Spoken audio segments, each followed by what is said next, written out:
बेचारे लगते हैं इस ड्रेस में, जबकि पब्लिक स्कूलों के बच्चे बड़े चार्मिंग लगते हैं, उनकी ड्रेस बड़ी अच्छी सी लगती है। तो जब ड्रेस का पैसा सरकार ने खर्च करना है तो वाई दिस ब्लू वन? मैं ब्लू की जगह कोई और कलर लेकर के अपना बढ़िया सा ड्रेस क्यों नहीं बना के अपने बच्चों को पहनाती? Why shouldn't they look nicer? हाँ, और मैंने अधिकारियों से बड़ा झगड़ा किया। मैंने कहा भाई इस ड्रेस का कलर बदलना है, इसका ड्रेस का पैटर्न बदलना है, हम प्लेन की जगह चेक लेके आते हैं, चेक की जगह ब्राउन लेके आते हैं। तो उन्होंने कहा नहीं मैडम ये तो सालों से ऐसे ही चल रहा है, आप कैसे आप कह रही हैं कि इसको हम बदल दें? मैं कहा अरे भाई ये बताओ कौन सी किताब में लिखा है कि ये ब्लू ड्रेस ही देना है आपने? आप वो किताब मुझे लाके दिखाइए, वो एक्ट मुझे लाके दिखाइए तो मैं मान जाऊंगी। अब कहीं हो तो मिले, कहीं था ही नहीं। और I was the person who change this dress blue into brown check. और आज हमारे दिल्ली नगर निगम के स्कूल के बच्चे भी जब वो ड्रेस पहन के निकलते हैं वो प्राइवेट स्कूलों से कम नहीं लगते जी। तो ये जो एक चाव था मेरे मन में कि जो मैं सही सोचती हूँ वो मुझे करने का मौका मिले, वो शायद मुझे यहां तक धीरे धीरे करके लेके आया। जहां जहां मुझे गलत लगा, जहां जहां मुझे लगा कि सिस्टम को रेक्टिफाई करने की जरूरत है और उस जगह मुझे पावर मिली, वो मैंने करने की कोशिश की। Do you consider yourself very persistent person? जिद्दी टाइप की हैं आप? जिद्दी भी हूं पर एडजस्टेबल भी हूं। जहां मुझे लगता है या तो मुझे कोई कन्विंस कर ले या मैं उसे कन्विंस कर लूं। अगर सामने वाले ने मुझे कन्विंस कर लिया तो ओके, मैं उस रास्ते पे चल पड़ती हूँ। और मुझे लगता है कि नहीं ये गलत है और मैं कन्विंस कर लेती हूँ तो मैं उस पर। तो दोनों चीजें मैं समझती हूँ कि मेरे चरित्र का कहीं ना कहीं पार्ट है। So you're willing to look at the other side also? Of course. हर बार हर समय हम ठीक नहीं हो सकते। हमें सामने वाले को सुनना, उसको समझना भी बहुत जरूरी है। हर चीज का दूसरा पहलू होता है जी। वो पहलू हमें समझ आना चाहिए या हम समझाने की स्थिति में आए। दिल्ली में अब तक जितने भी सीएम रहे हैं उनमें से आपको क्या लगता है कि कौन से बेस्ट सीएम थे? देखिए वैसे तो सब हर एक व्यक्ति की अपनी क्वालिटीज रही। मुझे लगता है कि ये आखिरी के 10 साल का फेज खराब रहा, बाकी उससे पहले के लोगों ने अपनी अपनी भूमिका में जो जो कर सकते थे वो बेहतर किया। आदरणीय मदन लाल खुराना जी दिल्ली के शेर कहे जाते थे, मेट्रो लेके आए, बहुत डेवलपमेंट लाए। हमारे साहब सिंह वर्मा जी भी बहुत मेहनती थे, उन्होंने गरीब देहात का बहुत काम किया। इवन शीला दीक्षित जी भी बहुत ही सोबर व्यक्तित्व की मालिक थी और उन्होंने भी जनता को सुनते हुए बहुत प्रयास किए। तो आई थिंक कि अपने अपने समय में बहुत चीजें हुई और लोगों ने जहां जो कर सकते थे अपनी भूमिका निभाई। सुषमा स्वराज जी? सुषमा स्वराज जी और बेहतर करती अगर उन्हें और समय ज्यादा मिलता। बहुत थोड़ा समय मिला तो इसलिए मैंने उनका नाम नहीं लिया। आपने पिछले 10 सालों के बारे में अभी जिक्र किया, तो चुनाव प्रचार के दौरान आप और आपकी पार्टी ने आम आदमी पार्टी पर काफी बहुत क्रिटिसाइज भी किया था।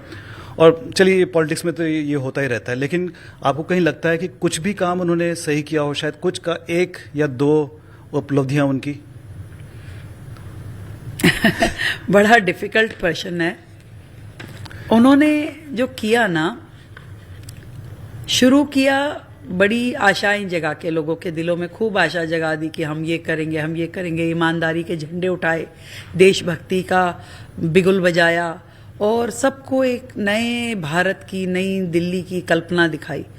पर बहुत जल्द उन्होंने अपने आप को गलत साबित कर दिया और दिल्ली की उम्मीदें जैसी टूट सी गई। उन्होंने प्रोपोगेंडा ज्यादा किया, काम उस दृष्टि में नहीं किया। यदि वो जिस स्पीड में प्रोपोगेंडा कर रहे थे उसका 50% भी काम कर लेते तो शायद उनकी सरकार के मायने अलग होते। परंतु बिल्कुल आटे में नमक और नमक में आटा जैसा था। तो नमक में आटा तो नहीं चलेगा, आटे में नमक भर होता तो चल जाता। तो ये समस्या रही पिछली सरकार की और इसलिए मैं कह सकती हूँ कि उनकी जो चीजें थी वो जनता के गले से नीचे नहीं उतरी। आटे में नमक या दूध में पानी जो भी है, बिल्कुल। कोई 10% भी नहीं लगता आपको उन्होंने कुछ काम? 10% भी आप जब जिस काम के लिए खर्चा आप कर रहे हैं 10 रुपए और उसकी एडवर्टीजमेंट में खर्चा करते हैं 100 रुपए, तो आप क्या बोलेंगे उससे? आपने जितनी योजनाएं शुरू करी, आपने पॉल्यूशन की बात करी कि ठीक है जी दिल्ली में पॉल्यूशन बहुत है, खूब शोर मचाया, खूब उसके लिए एडवर्टीजमेंट निकाली। हम पराली की दवाई इजाद कर रहे हैं, वो पराली की दवाई को हम पंजाब को देंगे, हरियाणा को देंगे, पराली खत्म कर देंगे। इस एडवर्टीजमेंट में 25 करोड़ रुपए खर्च हुए। ठीक, पर वो पराली की दवाई बनी क्या? नहीं बनी। कुछ हुआ उसमें? नहीं हुआ। आज देश में कोविड का वैक्सीनेशन बन सकता है, इतना बड़ा काम हो सकता है जो वर्ल्ड में कोई कंट्री नहीं कर पाई। पर पराली की दवाई जिसके लिए आपने एडवर्टीजमेंट पे 25 करोड़ खर्च दिया और उसके खर्चे पे तो न जाने कितना और किया होगा, परंतु हो नहीं पाया। ऐसे ही आपने कहा कि जी भाई प्रदूषण कम करना है, व्हीकलर जो पॉल्यूशन है वो कम करना है, तो क्या किया? क्या रेमेडी दी? Odd even. अब ऑड इवन में खर्चा तो कुछ नहीं लगना था कि आपने एक आदेश निकाल दिया कि आज इवन नंबर की गाड़ी चलेगी, अगले दिन ऑड नंबर की गाड़ी चलेगी, खर्चा कुछ नहीं हुआ। पर उसका एडवर्टीजमेंट में अगर आप 50 करोड़ रुपए खर्च कर रहे हो, 80 करोड़ रुपए खर्च कर रहे हो, व्हाट इज द यूज? अब इसको मैं आटे में नमक बोलूं कि नमक में आटा बोलूं? ऐसे ही उनकी हर योजना थी, एवरी योजना। मतलब मोहल्ला क्लिनिक आपने इतना टीआरपी क्रिएट किया, मोहल्ला क्लिनिक हमने पता नहीं क्या ही खोल दिया। क्या किया? पोटा कैबिन नालों के ऊपर, पोटा कैबिन कहीं भी सड़क के किसी कोने पे। आज उनकी स्थिति आप जाकर के देख लीजिए, वहां कोई डॉक्टर नहीं, दवाई नहीं, इंफ्रास्ट्रक्चर नहीं, बस। और वो किताबों में इतना बड़ा सफेद हाथी आपने खड़ा कर दिया। किसी अपने कार्यकर्ता के यहाँ उसको किराए पे ले लिया, उस किराए का 1 लाख रुपए महीना का किराया दे रहे हैं, किसी को कुछ दे रहे हैं। सिर्फ पर्सनल लोगों को ऑब्लाइज करना, एक टीम ऐसी खड़ी करना जिसको आप पैसे देके फीड कर रहे हो और वो आपके लिए वर्कफोर्स है, वो काम उन्होंने किया। अदरवाइज जमीन पे जो होना चाहिए था, आज दिल्ली में कितना कुछ हो सकता था। ये 10 साल दिल्ली बैकफुट पे आ गई। आज हमारे यहाँ इंफ्रास्ट्रक्चर के नाम पे पिछले 10 सालों में कोई फ्लाईओवर नहीं, सड़कें नहीं, इंफ्रास्ट्रक्चर में कुछ आपने किया ही नहीं, कैपिटल एक्सपेंडिचर किया ही नहीं। और आप बातें कर रहे हो इतनी बड़ी बड़ी कि हमसे ज्यादा अच्छा एजुकेशन मॉडल किसी ने नहीं दिया, हमसे ज्यादा हेल्थ सिस्टम किसी ने दिया, जबकि हकीकत यह है कि हमारे दिल्ली सरकार के अस्पतालों में जरूरत की मशीनें भी नहीं है।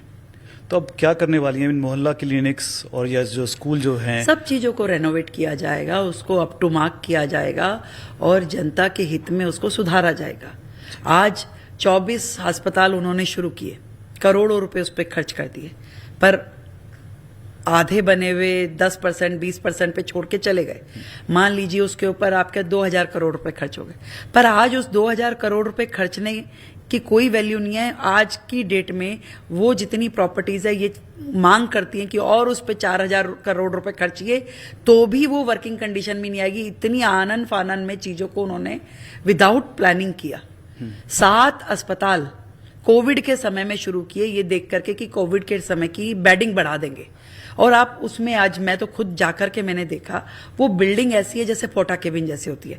आपका लोहे का स्ट्रक्चर है, गाटर ठोक दिए और प्लेन फ्लोर्स आपने क्रिएट कर दी, 4 फ्लोर 5 फ्लोर। उन फ्लोर पे जाके देखिए कोई इंफ्रास्ट्रक्चर नहीं है, मतलब कोई वहां टॉयलेट की व्यवस्था नहीं है, कोई नर्सिंग स्टेशन की व्यवस्था नहीं है, कोई और चीज नहीं है, केवल एक फ्लोर है। आप उसको कहां से अस्पताल बना देंगे? और उस पर करोड़ों रुपए खर्च कर चुके आप।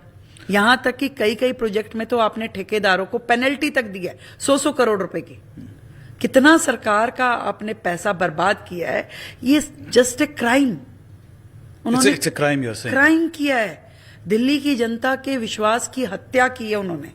जो फैसिलिटी आज कोविड के आपको मैं बताना चाहती हूं, कोविड के समय में आप क्या मानते हैं दिल्ली में कितनी डेथ हुई होगी? आप बताइए।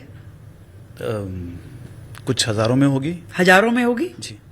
शमशान घाट भरे हुए थे, क्रिमिनेशन हो नहीं पा रहा था, यानी हजारों में होगी। दिल्ली सरकार ने कितने लोगों को कंपनसेशन दिया है? 97 ओनली। केवल 97 लोगों को कंपनसेशन दिया गया है कोविड के समय का। क्या 97 लोग मरे थे? कि आज ऑक्सीजन की कमी के कारण जो एक झटके में सैकड़ों लोग मर गए थे, कौन जिम्मेवार है? कौन उसकी जवाबदेही देगा? उन्होंने मर्डर किया, क्राइम किया है, कोई उसकी भरपाई नहीं है। उनको सजा कानून देगा। सीएजी रिपोर्ट ने तो केवल खुलासे किए, सजा तो उनको कानून देगा। रेखा जी, ये जो मोहल्ला क्लिनिक के बारे में एक और सवाल है, इसको आप ठीक करने वाली हैं, कितना टाइम लगेगा इन सबको? देखिए, हमने टाइम बाउंड तरीके से सबसे पहले हमने इस साल 100 आरोग्य मंदिर लिए हैं। हम उसको एक नए फ्रेमवर्क के साथ में जन आरोग्य मंदिर उसमें करेंगे।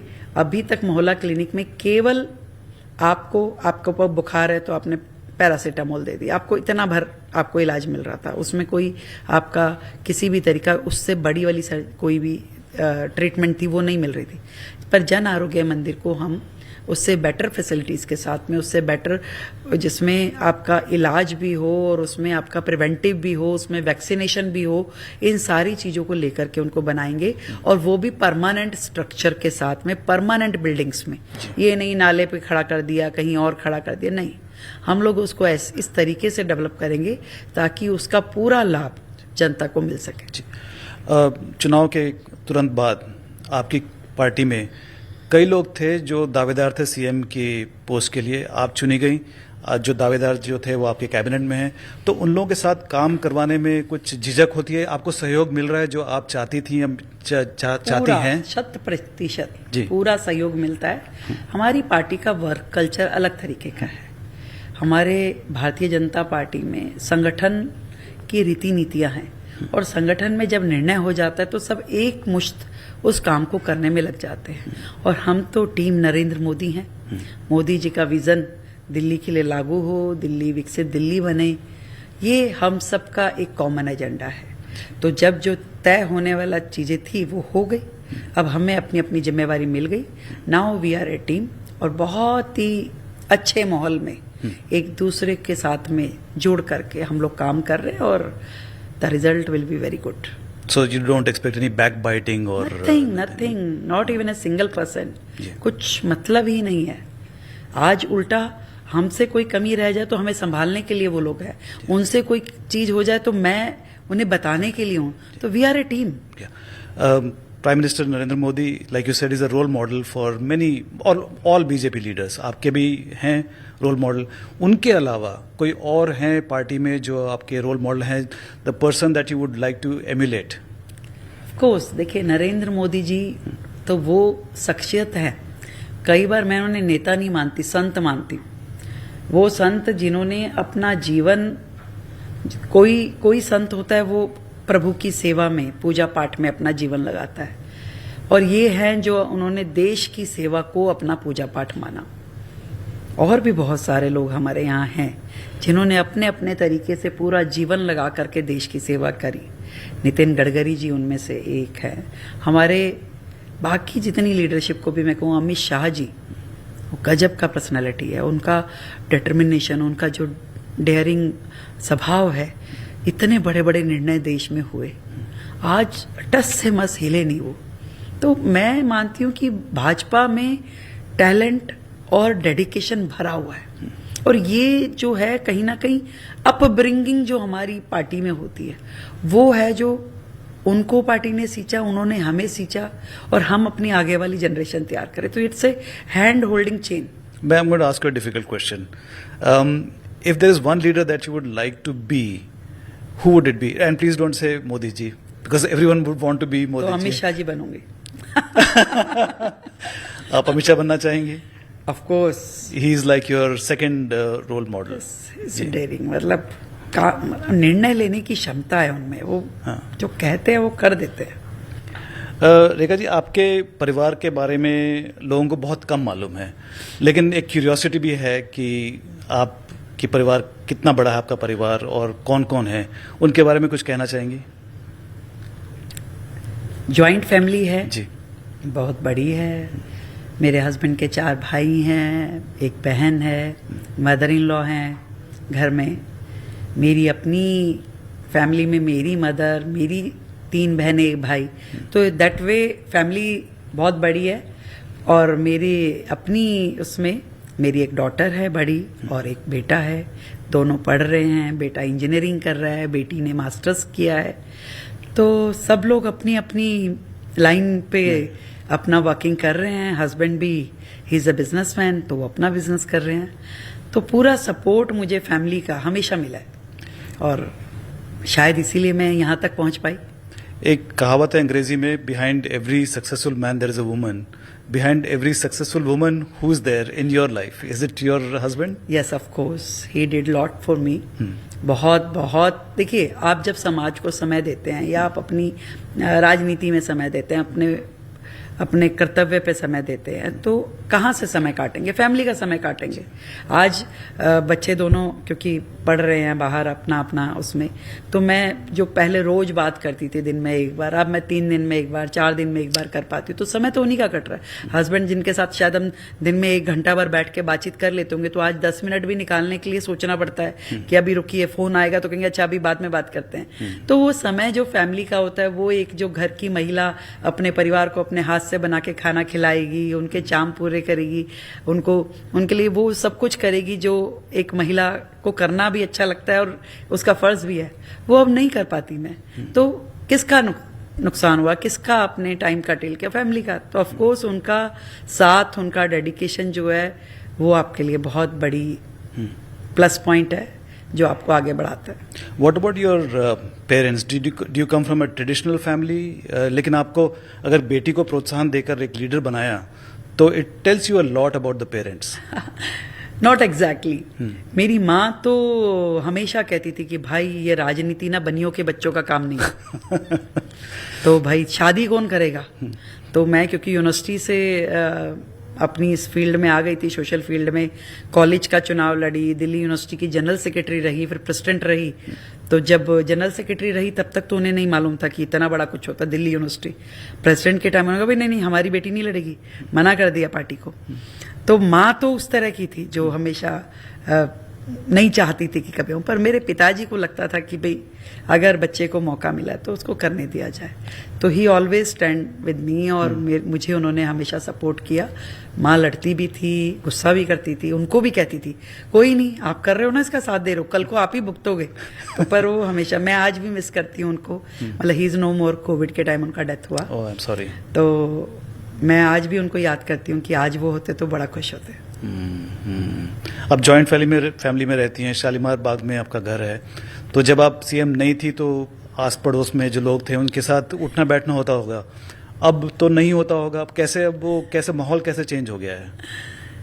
सब समझ पा रहे हैं इस बात को कि समय की अब अलग तरह की प्रायोरिटीज हैं। सब लोग मिस करते हैं, मैं भी उन्हें मिस करती हूँ, वो भी मुझे मिस करते हैं। और पर सबको बड़ी खुशी है कि जो ये बड़ी जिम्मेदारी मुझे मिली है उसमें मुझसे ज़्यादा वो लोग खुश हैं। उन्हें लगता है कि भाई ये एक ऐसा डिसीजन हुआ है जो मेरी वर्षों की तपस्या का फल मिला, पार्टी ने मुझे रिकॉग्नाइज किया, एंड लोगों को लगता है कि ये कर पाएगी, ये काम करेगी। क्योंकि हमने जो कॉन्स्टिट्यूएंसी में काम किया, आज दिल्ली भर में हम अपने उस विजन को लाने के लिए, उस तरीके से काम करने के लिए लग गए, तो लोगों को भी अच्छा लगता है। मेरे सर्कल में, परिवार में, फ्रेंड सर्कल में, रिलेटिव्स में, एवरीबडी इज हैप्पी की। तो शालीमार बाग वाले घर में कब तक रहेंगी और सीएम बंगलों में कब जाएंगी और कहाँ पर होगा ये बताइए। कुछ नहीं कह सकती, नथिंग डिसाइडेड। शीश महल तो हाँ, उसका क्या होगा शीश महल का? शीश महल के लिए वी विल डिसाइड समथिंग कि कैसे जनता के पैसे से बना हुआ शीश महल को हम दोबारा से जनता की खजाने में उसको डाल पाएं, और सोच रहे हैं क्या कर सकते हैं। एक मन है कि उसको राज के अतिथि गृह बना दे, क्योंकि दिल्ली का अपना कोई स्टेट गेस्ट हाउस नहीं है, कोई देश विदेश के गेस्ट आते हैं तो कुछ वो नहीं है। तो एक मन वो भी है, और भी बहुत सारे सजेशंस है। तो we will shortly will decide about that कि उसका क्या करना है। आखिर तो इतना बड़ा करोड़ों का प्रॉपर्टी वो है, तो उस पर आप जल्द नहीं रहेंगी उसमें? पर मैं नहीं रहूंगी। मेरे लिए सफिशिएंट रहेगा एक अपना नॉर्मल, जहाँ पे मैं पब्लिक को अटेंड कर सकूं, और चीजें मेरे लिए उतना काफी है। और वो जल्द हो जाएगा तय, जब भी होगा। जी, आपकी पार्टी का एक बहुत बड़ा प्रॉमिस था ड्यूरिंग द इलेक्शंस कि महिलाओं को 2500 रुपए देने का। तो 6 हफ्ते हो गए आपकी सरकार बन चुकी है, तो ये कब शुरू होगा 2500 का? अरे जो 3 साल नहीं दिए वो 6 हफ्ते को की सरकार को कह रहे हैं कि बताइए कब दीजिए। नहीं, 6 हफ्ते तो मैं कह रहा हूँ, कोई लोग नहीं कह रहे। नहीं, लोग भी वही कह रहे हैं। अच्छा। जो विपक्ष के लोग हैं वो रोज एक बैनर बनवाते हैं, वो कभी फ्लाईओवर के ऊपर खड़े हो जाता है, कभी चौक पे खड़े हो जाता है, कभी विधानसभा परिसर में आ जाते हैं, बताइए 2500 रुपये कब देंगे। मतलब यहाँ तक कि अब मैं एक डेवलपमेंट वर्क के उद्घाटन के लिए आतिशी जी का कॉन्स्टिट्यूएंसी में गई, तो वहां पे भी उन्होंने कुछ लोग सड़कों पे खड़े कर दिए। तो मतलब हम डेवलपमेंट का काम करने के लिए गए हैं, और आप वहां पे बैनर दिखा रहे हैं कि 2500 रुपये का पाएंगे। आएंगे भाई, ये कोई ऐसा प्रोसीजर नहीं है कि मेरे हाथ में मैंने तुरंत पकड़ाना है। बजट आया है, बजट में हमने प्रोविजन किया है 5100 करोड़ रुपए का, और उसके बाद उसका जो फॉर्मेशन है, उसकी जो कंडीशन है, उसका जो पोर्टल खुलेगा, पोर्टल पे लोग रजिस्टर करेंगे, उसके बाद उसकी स्क्रूटनी होगी, then we will give them money. आप ये सोचिए कि ये कोई ऐसी योजना नहीं है कि एक बार दिया और खत्म, वन टाइम का तो नहीं है ना, आपको हर महीने देना है, एक लिस्टेड कैटेगरी को देना है। हम नहीं चाहते कि उसमें से कोई भी एलिजिबल व्यक्ति छूटे, तो हर एलिजिबल महिला को वो योजना मिले, और जब मिलनी शुरू हो तो फिर लगातार मिले। उसके लिए जो होमवर्क रिक्वायर्ड है, जो प्रोसीजर फॉलो करना है, वो हम करेंगे। किसी के कहने से तो एक दिन में नहीं करने वाले कोई। देखिए, हम कमिटेड है जनता के प्रति, जनता के प्रति हमारी जवाबदेही है, और ये बिल्कुल श्योर है कि जो भी कमिटमेंट हमने संकल्प पत्र के माध्यम से जनता को की है, each and every commitment will be fulfilled. Okay, हर अपनी जो वायदा है उसको हम पूरा करेंगे, इंक्लूडिंग यमुना, जिसमें कि बहुत गंदगी फैलती है, प्रदूषण विषय था चुनाव के टाइम पे। 1000%। कोई टाइमलाइन देना चाहेंगे उसका? देखिए, टाइमलाइन इन चीजों में आप नहीं दे सकते। टाइमलाइन देंगे तो फिर केजरीवाल साहब ने दिया, फिर माफी मांग लिया, फिर हमें ऐसा नहीं करना। बहुत तरीके से टाइम बाउंड आप उसका जो है उसका ऑब्जर्वेशन हो, उसकी हर स्टेज पे आपने काम करना। और देखिए, पिछली सरकारों ने तो कुछ उस दिशा में करा ही नहीं। अब कम से कम हमने उसको पूरा डिटेल्ड प्लानिंग के साथ में कि क्या क्या काम होने चाहिए यमुना की सफाई के लिए। ऐसा थोड़ी ना है कि आपने बोल दिया सौगंध खाते हैं और यमुना साफ हो जाएगी, अपने आप नहीं होगी। आपको करने वाले काम करने पड़ेंगे। आपको नालों का डिसिल्टिंग करना पड़ेगा, आपको एसटीपी प्लांट खोलने पड़ेंगे, आपको डिसेंट्रलाइज एसटीपीज बनाने पड़ेंगे, आपको नाले जो 22 नाले यमुना जी में गिर रहे हैं उनको रोकना पड़ेगा, साफ पानी, फ्लोटिंग कूड़ा, हर चीज की योजना बनानी पड़ेगी। और अभी तक तो कुछ था ही नहीं, केवल बातें थी। केंद्र सरकार ने 8000 करोड़ रुपए दिया दिल्ली सरकार को, पर दिल्ली सरकार ने कुछ नहीं किया, सब छोड़ दिया, कुछ किया ही नहीं। उसमें से वो पैसा भी कहां यूज किया वो उन्हीं को पता है। पर आज हमने जो डिटेल प्लानिंग किया और उस पर काम शुरू किया, नालों की सफाई का पूरा वास्ट तरीके से, जितनी ड्रेन्स, बड़ी बड़ी ड्रेन्स जहां किसी ने कभी हाथ नहीं लगाया। 2023 में जो बाढ़ आई, वो मतलब कि फेलियर था गवर्नमेंट का, धब्बा है दिल्ली के इतिहास पे कि जो इतनी बड़ी बाढ़ दिल्ली में आई। क्यों? क्योंकि आपने कभी डिसिल्टिंग खाली पेपर्स पे हुई, आपकी एक्चुअल में तो हुई ही नहीं। जब तक नाले पानी नहीं ले पाएंगे तो पानी निकलेगा कैसे? और वो सब हो रहा है यमुना जी के साथ में। आपने यमुना जी को साफ करने की दिशा में कुछ सोचा ही नहीं, कुछ किया ही नहीं। जिस तरह से आपने बताया अभी, यमुना जी को साफ करने के लिए काफी कुछ स्टेप्स लेने पड़ेंगे, बहुत बड़ा काम है। It is not going to be easy, so it seems like it will take years before you can actually do something. It will take 4-5 साल लग जाएंगे। मैं नहीं कह सकती कि 4-5 साल, पर पीरियोडिकली 3 महीने में हम कितना काम कर पाए। जैसे हमने आज हम ये कह सकते हैं कि हमने आने के बाद में 1300 मैट्रिक टन कूड़ा यमुना में से निकाला। तो जो काम हम करते जा रहे हैं वो हमें पता है, हमने प्लान किया, हमने काम किया। आज 3 महीने बाद का रिपोर्ट, 6 महीने बाद का रिपोर्ट, साल भर बाद का रिपोर्ट हम जनता के बीच में पेश करेंगे कि देखिए यमुना इस स्तर पे आ गई है, आपका एयर पोल्यूशन अब इस स्तर पे आ गया है। आप देखिए कि जितना पहले के सालों में एयर क्वालिटी होता था इंडेक्स, आज धीरे धीरे वो घट रहा है। चीजें उसमें आपको फर्क दिखने लगेगा, क्योंकि हमने उस तरीके से प्लानिंग हम लोग कर रहे हैं। पहले एयर पोल्यूशन के निमित्त स्प्रिंकलर चलते थे। कब चलते थे? साल के 2 महीने, केवल सर्दियों में आपका स्प्रिंकलर चलेगा, पानी छिड़कता हुआ जाएगा और हो गया आपका एयर पोल्यूशन के लिए काम। हमने आके ये समझा कि भाई एयर पोल्यूशन कोई 2 महीने की प्रॉब्लम नहीं है, ये बीमारी तो साल भर चलती है। गर्मियों में भी उतना ही धूल उड़ता है, गर्मियों में, सर्दियों में, पतझड़ में वही सब सर्कमस्टेंसेस रहती। तो ये स्प्रिंकलर केवल 2 महीने के लिए नहीं, हमने अब साल भर के लिए ये वाटर स्प्रिंकलर काम करे, ये स्मोक एयर गन्स काम करे। ये अब तो हम पूरा योजना ये बना रहे हैं कि पूरी दिल्ली में जितना हमारा रिंग रोड्स है उन सब पे वाटर स्प्रिंकलर हम अपने जो लाइट के पोल है उन पे लगा दें, और 1000 वाटर स्प्रिंकलर हम पीडब्ल्यूडी के माध्यम से, दिल्ली सरकार के माध्यम से सड़कों पे चलाएंगे। 250 वार्ड है दिल्ली में, हर एक पे 4 स्प्रिंकलर साल भर ईयर लॉन्ग चलेंगे और वो काम करेंगे। तो हमारे एफर्ट्स में हमारी नीति भी साफ है और नीयत भी साफ है। तो that way we are clear. जब हम क्लियर है तो हमारे रिजल्ट भी क्लियर आएंगे। मैं एक्चुअली यही पूछने वाला था, एयर पोल्यूशन के बारे में आपने जवाब दे ही दिया, क्योंकि बहुत बुरा लगता है कि देश की राजधानी सबसे one of the most polluted cities की कैटेगरी अब में। देखिए केजरीवाल साहब तो वहां चले जाते थे विपासना, बाकी दिल्ली को यहाँ जूझने के लिए छोड़ जाते थे। हम तो यही हैं और बाकी दिल्ली को भी दिक्कत ना है इसके लिए काम करेंगे। जी रेखा जी, गर्मियाँ शुरू हो गई हैं और गर्मियों के साथ साथ बिजली की दिक्कत भी शुरू हो जाती है, तो सरकार की क्या तैयारियां हैं बिजली की किल्लत को कम करने की? बहुत काम हर फील्ड में कर रहे हैं। घंटों का रिव्यू डिपार्टमेंट का, घंटों का ब्रेन स्टॉर्मिंग यहाँ चल रहा है, क्या हमको करना है, कैसे हम सोलर एनर्जीज पे ज़्यादा शिफ्ट हो सकते हैं, क्या हम जनता को प्रोत्साहन दे सकते हैं। मैंने बजट में भी रखा कि हमने और बजट बढ़ाया कि हम जनता को मोटिवेट करें कि लोग अपने रूफटॉप पे सोलर सिस्टम लगाए प्रधानमंत्री सूर्य योजना के तहत। और ऐसे ही हमारा जो प्रोडक्शन है उसको मेंटेन करना, डिस्ट्रीब्यूशन को मेंटेन करना और सोलर सिस्टम को भी साथ में किस तरीके से वास्ट विजन के साथ में उसको हम इम्प्लीमेंट करें, हर दिशा में काम चल रहा है। दिल्ली को बिजली के लिए कतई परेशान नहीं होना पड़ेगा, ये मैं विश्वास दिलाती हूँ। ये जो आपने स्प्रिंकलर्स का जो बताया, ये बहुत ही इंटरेस्टिंग कॉन्सेप्ट है। इसका पूरी प्लानिंग हो चुकी है, उसका बजट? वी आर डूइंग और बहुत सारी चीजें अभी आपको वक्त के साथ पता चलेगा। जी, हम बहुत सारे काम ऐसे करने वाले हैं जिसमें सरकार का 1 रुपया भी खर्च नहीं करेंगे।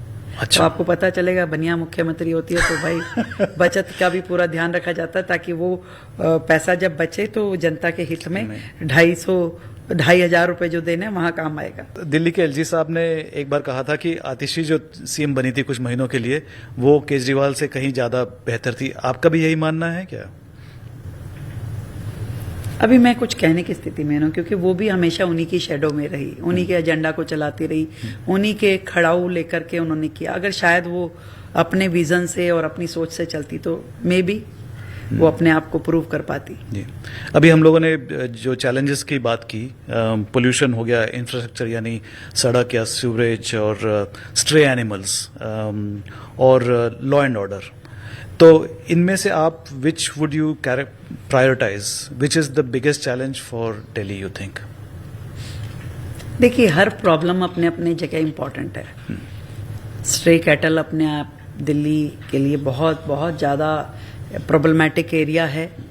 आपको समझिए, हमने तो इसके लिए आते ही जिन गौशालाओं के फंड दिल्ली सरकार ने, पूर्व की दिल्ली सरकारों ने सालों से रोके हुए थे, आते ही हमने उन सारी गौशालाओं की उनकी ग्रांट सारी दी। आते ही हमने ऐसी ऐसी चीजें जो उनके पार्ट पे पेंडिंग थी सबको रिलीज किया कि भाई पार्क एंड गार्डन सोसाइटी के उनको फंड दिया, सीनियर सिटीजन को उनका जो ग्रांट हम देते थे उनको रिलीज किया कि भाई ये गलत है। सालों से आपने लोगों के हक का पैसा रोक के रखा। तो हमारे लिए चैलेंजेस जो हैं वो हर फ्रंट पे हैं, परंतु सरकार भी 360 डिग्री पे वर्किंग कर रही है। हर प्रॉब्लम को सुलझाने के लिए, उसका कुछ परमानेंट समाधान लगाने के लिए हम एवरीबडी इज वर्किंग जी। और दिल्ली जो है विविधताओं का शहर है, उसका एक अपना वर्क कल्चर है। उस कल्चर को भी, उस हेरिटेज को भी मेंटेन करना, ये भी हमारी ड्यूटी है। तो हम लोग हर फ्रंट पे काम कर रहे हैं जी। दिल्ली का फुल स्टेटहुड एक बहुत पुराना मुद्दा है और आपके पार्टी में भी कई लीडर्स ने ये डिमांड की थी, और तो आपकी क्या राय है इसके बारे में, होना चाहिए कि नहीं? देखिए ये केंद्र का निर्णय है। आने वाले समय में हो सकता है कि इसके ऊपर कुछ और क्लैरिटीज आए और हम उसको करें, परंतु आज इसके बारे में कुछ हमारा ऐसा डिस्कशन नहीं हुआ है। पर we will do our best कि भी दिल्ली केंद्र के अंतर्गत काम कर रही है, तो डबल इंजन की सरकार के नाते हम लोग अपनी पूरा बेनिफिट जो है केंद्र सरकार के मातहत काम करते हुए उसको ले। तो स्टेटहुड के साथ में पुलिस का भी मुद्दा उठता है, अभी तो वो हमारे लिए कोई फर्क नहीं है जी। सिक्योरिटी रिजॉल्व हो, सिक्योरिटी प्रॉब्लम दिल्ली को ना हो, ये हमारे लिए ध्येय है। और वो हम एक प्लेटफॉर्म पे बैठते हैं, हमें काम मिलता है, हमें रिजल्ट मिलता है, तो वी आर हैप्पी। दिल्ली में women's safety has always been a big issue. Now that a woman chief minister is back in the chair, women will expect a lot more from you. So आपकी क्या वो रहेगी इस दिशा में? 100% women safety, Delhi के हर व्यक्ति, हर नागरिक की सेफ्टी हमारे लिए एक बहुत बड़ा कंसर्न है और इसके लिए हम पूरी तरीके से सजग हैं। लगातार अपने हर लेवल पे हमने उसके लिए मीटिंग्स करी, उसके लिए सॉल्यूशंस ढूंढे, उसके लिए बेटरमेंट। आज हमने पूरी दिल्ली में और 500 कैमरा लगाने का प्रोविजन क्रिएट किया, वन स्टॉप सेंटर्स हमने क्रिएट किए, पुलिस के साथ बेटर कोऑर्डिनेशन किया, पिंक पीसीआरस का प्रोविजन हम कर रहे हैं और जो महिला हमारी पुलिसकर्मी हैं उनको भी सिस्टम में और ज़्यादा इन्वॉल्व करने की बात हम चल रहा है। जो डार्क स्पॉट, मतलब dark spot in not in the terms of कि लाइट नहीं है, लिटरली हाँ, डार्क स्पॉट जहां आपका नेटवर्क नहीं है, जहां आपका पुलिस का पहुंच नहीं है, ऐसे जितने डार्क स्पॉट दिल्ली में हैं उन सबको कम किया जाए, उनको हटाया जाए, रिमूव किया जाए, हर दिशा में काम करते हुए कि दिल्ली में सिक्योरिटी थ्रेट जो है वो ना रहे, इसके लिए हम काम कर रहे हैं। but for this you will have to work with the police which Yes, comes in the yes, we are center doing, we are doing. and मतलब माननीय एचएम साहब ने तुरंत हमारे सरकार बनने के बाद हमें बुलाया और हर एक एस्पेक्ट पे चर्चा करी, बड़ी विस्तृत चर्चाएं हुई और बहुत सारी चीजों के समाधानों पे हमने काम करना शुरू किया। मैम, आम आदमी पार्टी की जो एक्साइज पॉलिसी थी वो एक बहुत ही कंट्रोवर्शियल पॉलिसी रही, उसके चलते ही शायद उनकी हार भी हुई, सरकार भी गिरी। बीजेपी की क्या पॉलिसी रहेगी इसको हम एक लेकर? नई पॉलिसी लाएंगे, एक फुल प्रूफ पॉलिसी जो पारदर्शी हो, जिसमें सरकार का रेवेन्यू भी हो और सोसाइटी में एक अच्छा मैसेज भी जाए, लोग जनता परेशान ना हो, एक गुड मैसेजिंग भी होनी चाहिए और पारदर्शिता विल बी डन। तो जिन राज्यों में बहुत अच्छे से ये वर्क सिस्टम काम कर रहा है, जहां की बेस्ट एक्साइज पॉलिसी है, वी विल फॉलो देम। आखिर मैं आपसे पूछना चाहता हूं कि आपके जो पिछले स्टेटमेंट्स जो थे, ट्विटर पे थे और आपके स्टेटमेंट्स थे, कुछ कंट्रोवर्शियल थे, तो जब when you look back, do you think, आपको लगता है कि शायद किसी और तरीके से मैं अपनी बात कह सकती? देखिए, हर व्यक्ति के जीवन में धीरे धीरे करके एक लेवल आता है। शायद जब बचपन में हम बोलते होंगे तो हमारे भाषा पे इतना कमांड नहीं होता होगा, हम और बड़े हुए होंगे तो हमारे किसी वर्क में हो सकता है उतनी मैच्योरिटी नहीं दिखती होगी और थोड़ा सा हमने मैच्योरिटी लेवल पे आके हमने चीज़ों को बेहतर समझा होगा। और ऐसा हर एक के जीवन में होता है, कोई मेरे जीवन में अलग से नहीं है कि मैं कोई फुल प्रूफ सीखी सिखाई पढ़ी पढ़ाई ही मुख्यमंत्री बनी।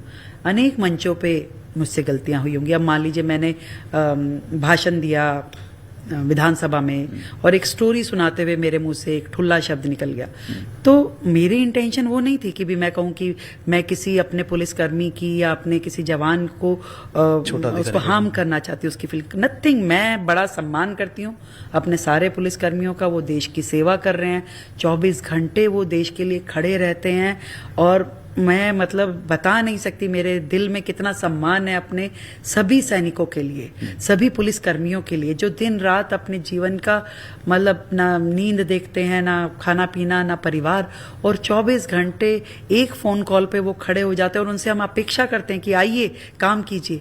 तो ये कुछ कभी हमसे कोई गलती हो सकती है, ना समझी हो सकती है, पर उसका हर समय आपका इंटेंशन नहीं होता वैसा, और आप टाइमली उसको रियलाइज करते हैं कि ये मुझसे ठीक नहीं हुआ और उसको जीवन में आगे वो ना हो गलती, उसका एहसास आपको होना चाहिए। और जो है मुझे कोई बुराई नहीं लगती इसमें कि कहीं मुझसे गलती हुई है तो मैं उसे एक्सेप्ट करूं और उसको भविष्य में ठीक करूं।